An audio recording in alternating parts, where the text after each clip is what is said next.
Internet marketing mobile apps. I have entered a couple internet marketing forums within the last few days and have heard to my amazement people mentioning the death of internet marketing as we know it. Now, at first I was in shock and did not even understand what they were trying to accomplish with such nonsense, but it came to light quite quickly. Within the last few days or week, a couple internet gurus created a joint venture and launched new product that is directing their focus on mobile apps and cell phones in general. They are quoting the end of the desktops and giving a lot of figures which show that over 5 billion people are now using smartphones. There is a class that they promise will make you a lot of money and make sure that you are one of the first ones to that market. I understand the logic behind it, but there are two factors that they are forgetting. We already have a lot of companies and people fighting for the top spots in those niches, and there is no sign in the decrease of desktop or laptop computing.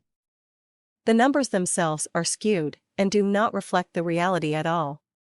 Even though there might be 5 billion mobile phone users, only a very small percentage of them do have smartphones. I will admit that the numbers are growing fast, but this only in the more evolved countries, and half of those do not speak English. If you put the United States and other Anglo nations together, their combined population will be at most 500 million.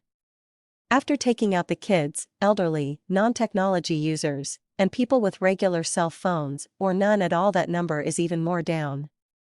Perhaps I could dismiss the entire system with just that statement, but I will not and do in fact see an opportunity there. Let's keep it in perspective though, and not just throw false facts at the crowds. It is true that mobile apps have made quite a few people rich already, and those people were the ones that got into the niche first. At this point, as the systems teaching individuals how to do so are coming out, it is already too late to believe that you will be first at anything. Do treat it as a new opportunity for you to improve your skills, but take any comments about the death of Google or the internet with a grain of salt. If anything, Google is still growing in power, and regular desktops are only recently making their way into many households, especially in the third world countries. If you look carefully, there are still many people around you that do not own computers, smartphones, and such. There are still businesses that do not even have websites up and are doing just fine. Around a decade ago, we were witnessing the death of the offline businesses, and 10 years later, what do we see around us? There are opportunities everywhere, and it is up to us to be ready when life throws one of them our way.